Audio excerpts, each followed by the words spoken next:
المرسلين وعلى آله وصحبه أجمعين. رب اشرح لي صدري ويسر لي أمري واحلل عقدة من لساني يفقهوا قولي. سبحانك لا علم لنا إلا ما علمتنا إنك أنت العليم الحكيم ولا حول ولا قوة إلا بالله العلي العظيم. أما بعد. Alhamdulillah, alhamdulillah yang sembilan al-Fatihah Imam yang berbahagia barisan takbiran masjid khususnya muslimin muslimah rahimahullah. Sama-sama kita banyakkan syukur dan puji pada Allah Subhanahu wa taala dari berkurang inayah daripada Allah yang kurniakan kesihatan kehidupan, diberi taufik hidayah kita duduk seketika di marakat rumah Allah untuk sama-sama hayati beberapa petikan ayat-ayat suci Al-Quran Karim. Mudah-mudahan boleh menambah ilmu kita, meningkatkan iman takwa kita pada Allah Subhanahu wa taala. Wallahu taala. Malam ini saya ingin menarik perhatian untuk kongsi sama-sama surah Al-Waqiah muka surat 535 episod yang ke-27 bermula ayat 41 hingga 56. Saya ulangi, surah Al-Waqiah muka surat 535 juzuk 27 bermula ayat 41 hingga 56. Al-Waqiah 41 hingga 56. Sebelum kita tengok terjemahan, sama-sama kita mendengar membaca tadarus sama-sama surah Al-Waqiah 41 hingga 56. Saya baca dan membuat dapat ikut selepas saya. A'udzu billahi minasyaitonir rajim. Bismillahirrahmanirrahim. Wa ashabus shimali ma ashabus shimal.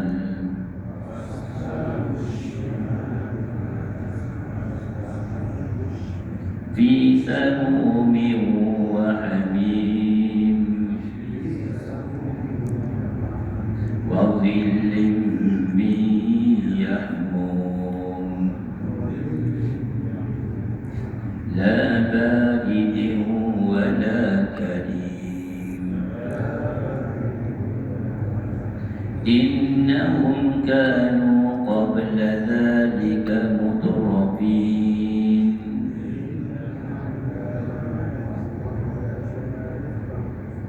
wa kanu yusirruna ala al-hinsil azim.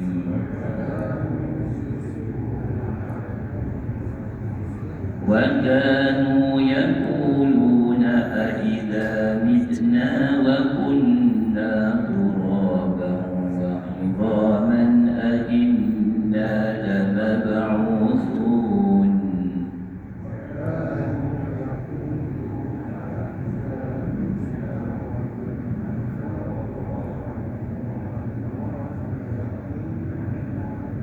Awa aba'una al-awwalun. Qul innal awwalina wal akhirin lamajmu'una ila miqati yawmin ma'lum.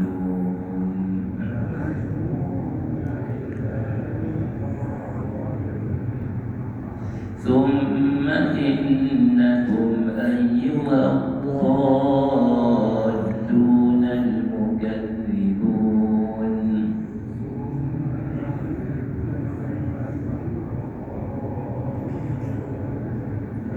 لآكلون من شجر من زقوم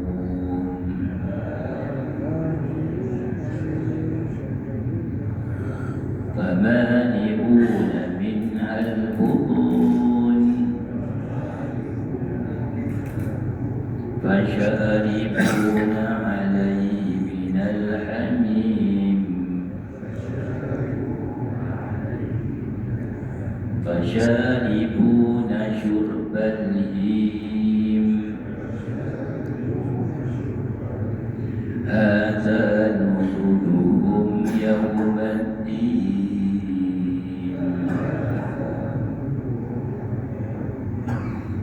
Sadaqallahul Azim.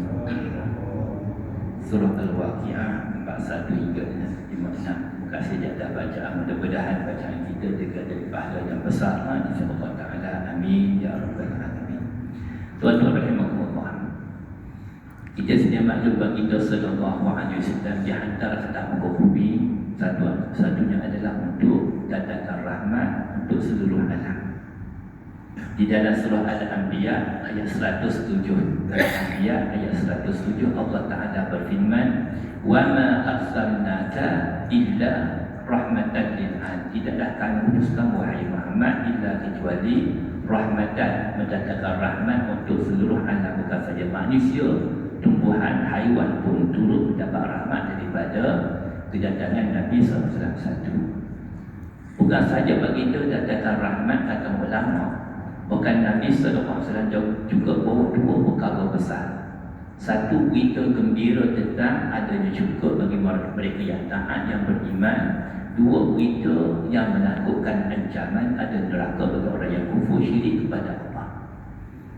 Di dalam surah Al-Ahzab ayat 45 dan 46. Surah Al-Ahzab ayat 45, 46 Allah Ta'ala berfirman, A'udzu billahi minasyaitonir rajim. Ya ayyuhan nabi, wahai nabi, khususnya Nabi sallallahu alaihi wasallam, inna arsalnaka syahidan wa mubasyiran wa nazira wa da'iyan ila Allahi bi iznihi wa sirajan munira. Wahai nabi, kami hantar kamu atas muka bumi syahidan, penyaksian terhadap nabi-nabi dahulu datang sebelum kamu, umat dahulu datang sebelum kamu pun. Wa mubasyiran, berita gembira, basyir, berita gembira, ada juga bagi mereka yang taat. Wa nazira, berita menakutkan ada neraka bagi orang yang kufur durhaka. Wa da'iyan ila Allah, da'i Allah, pendakwah, mengajak hamba beriman kepada biiznih dengan izinnya, wa sirajan munira, dan bawa cahaya sinaran yang dari hamba.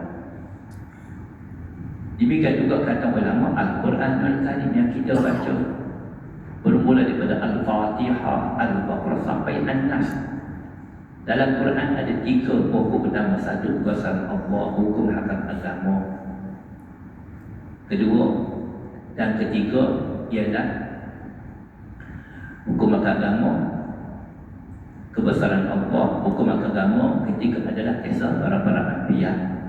Waktu yang sama, umat yang taat cukup durhaka neraka. Walaupun di dalam Al-Quran banyak kisah-kisah yang menarik, adanya syurga, tapi Quran sebenarnya lebih kepada perkara yang menakutkan. Quran sebenarnya selain daripada berita gembira, tapi lebih kepada ancaman, supaya hamba ini takut pada neraka, takut kepada Allah, mereka akan kepada murka Allah, datang pada redha, datang kepada pengampunan Allah. Ada dalil? Ada. Kita buka permulaan surah Al-Furqan. Kita buka permulaan surah Al-Furqan. Ayat yang pertama, A'udzu billahi minasyaitonir rajim. Tabarakalladzi nazzala al-furqana 'ala 'abdihi liyakuna lil 'alamina nazira. Maha suci Allah turun Quran kepada Nabi sallallahu alaihi wasallam ala abdi, pada hamba-Nya baginda, liyakuna lil 'alamina, supaya jadilah hamba-hamba semuanya nazira, satu peringatan. Walaupun ada khabar gembira, tapi Quran baginda mubasyiran wa nazira. Quran lebih kepada nazir, ancaman, supaya kita ditakut lebih kepada neraka kepada Allah, tidak akan datang pada redha, pada pengampunan. Justru ayat yang kita baca sebentar tadi menyatakan sedikit sebanyak tentang balasan mereka yang durhaka kufur kepada Allah, dan siapakah golongan tersebut. Ayat 41, A'udzubillahi minasyaitonir rajim. Wa ashabus shimali ma ashabus shimal. Golongan yang kiri. Wa ashabus shimal, golongan yang kiri, isyarat kepada mereka golongan ini telah terima catatan amalan di sebelah kanan kiri. Gambaran mereka adalah penghuni neraka. Ma ashabus shimal. Ma ashabus shimal, dalam kuliah seperti saya sebut, ma ni banyak makna. Satu, ma, makna pertanyaan. Ma haza, apakah ini? Ma rabbuka, siapa Tuhan kamu? Al-Qari'ah, hari kiamat. Mal Qari'ah, apakah hari kiamat? Wa ma adraka, tahukah kamu mal Qari'ah, apakah hari kiamat? Satu, ma mana istifham, pertanyaan. Wa ashabu shimal, golongan kiri. Siapakah yang dikatakan golongan yang kiri? Satu. Ma juga bawa makna lidda'an jubi dalam bahasa Arab, dalam tafsirnya sama ada kebaikan ataupun keburukan. Wa ashabu shimal, golongan kiri. Ma ashabu shimal, betapa sengsaranya golongan yang kiri. Ma ashabu shimal, alangkah deritanya golongan yang kiri. Ma alangkah sengsaranya. Ma ashabu shimal, betapa sengsaranya, deritanya golongan yang kiri. Siapakah mereka? Tiga balasan dijanjikan oleh Allah kepada mereka. Pertama, fi samumi. Dua, wa hamimin. Tiga, wa zillin min yahmum. Dua-dua rahmatullah. Kata ulama dalam hidup kita di dunia, dua perkara mendatangkan kebaikan. Dua perkara. Satu ialah cuaca, angin. Kita nak angin yang baik, cuaca yang mendung yang baik. Ramalan kaji cuaca hujan, Allah mendung dijangka hujan lebat. Nampak tak sedap dengar dah. Stabil, mendung, agak cerah, kita pun happy. Angin mendatangkan kebaikan. Pernah kita jumpa minta maaf ada hamba Allah kok jalan cucu naik motor. Mari mana Abang Haji? Bawa cucu ni. Biasalah betul-betul bawa jalan cucu. Ambil angin. Kursi kampung. Nampak? Cikgu gimana? Dah lepas cuti sekolah. Tak nampak. Oh, cuti sekolah baru ni. Pergi kamera. Bapa makan angin. Angin kita ni. Oh, sana kamera lah. Kamera ni bersih. Tempat tinggi bersih. Kalau lupa dengan bapak-bapak, dengan angin, dengan air suapnya, dengan bunyi-bunyi sana tenang sikit. Makan angin. Sihat, suka, udara bersih. Banyak dia punya oksigen dan sebagainya. Makan angin, ambil angin. Jangan naik angin sudah. Allah. Angin berkata kebaikan, tapi sebaliknya kepada ashabu shimal fi samumin, mereka berada keadaan angin yang panas membakar. Malah kita dah dekat bateri yang kuat, duduk belakang luar dapur pegang main lagi. Tapi mereka sepanjang masa fi samumin, panas membakar. Satu. Kedua, samum juga dalam bahasa Arab. Samun kita buka kamu, simi maknanya racun. Bukan saja angin yang panas membakar, bahkan angin yang beracun yang memusnahkan mereka. Fi samumin, samum angin yang panas. Samum juga, simi juga, kata ulama satu tafsir yang menyatakan beracun. Angin yang panas lagi beracun. Wahamimin, dan mereka juga berada hamil di dalam air yang panas menggelekuk. Disebut juga mereka direndam dalam air yang panas menggelekuk. Tuan-tuan rahmatullah, waliyahzubillah, dunia yang kita nikmati, air yang kita ada ni, nak panas air, apa kita buat? Buka switch lepas tu tak boleh tinggal itu. Ada yang kita tekan button tu, nyala. Tempoh tertentu dia akan gelagak. Cetak sendiri.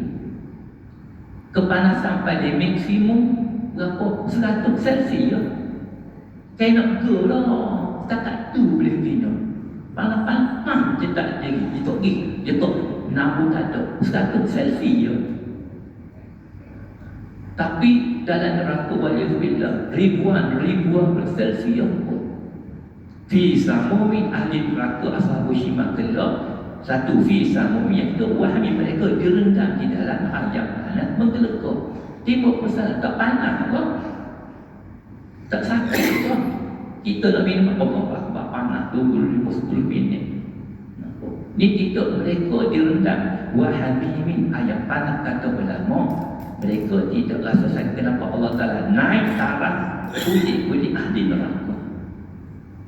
Tepat, boleh tahan lihat mana walaupun hakikatnya mereka juga berasa kesakitan. Satu, fi samumin wa hamim.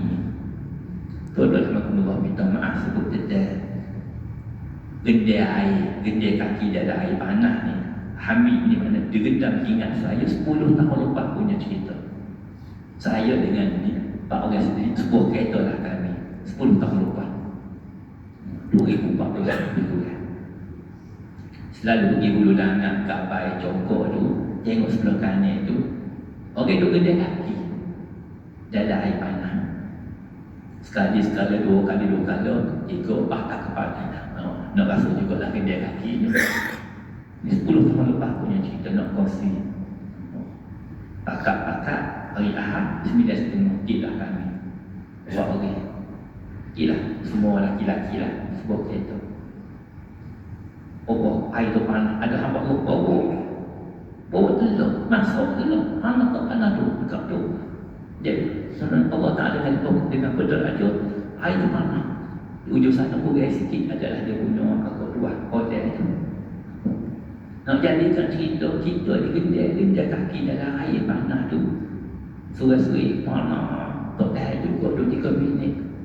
Hak member sore ni gendir 2 kaki gendir je. 5 minit panas, aduh mudah panas kau. Tengok aku ni siapa? Kau tak tahan tu.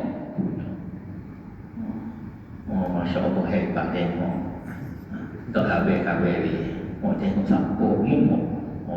Muka tak tahan yang baik aku. Mental fizikal hebat. 5-10 minit dulu. Biar betul mu. Kita betul, kita gedek. Panas. Kita tahu benda tu panas. Tu dah Allah nak jadikan cerita, Masya Allah. Semasa dia gendir kaki tu, dia sekepek. Apa sekepek ni? Kebah-kebah. Saya ramai yang akad nikah pasal yang minta maaf. Akad nikah duduk sebenarnya laki-laki, kamu pula wali pula, tak bersihat, wapalah lari kat setengah jam duduk situ. Lafaz pula ukian-ukian, tulis pula, lafaz ta'alik lagi. Sudah akad nikah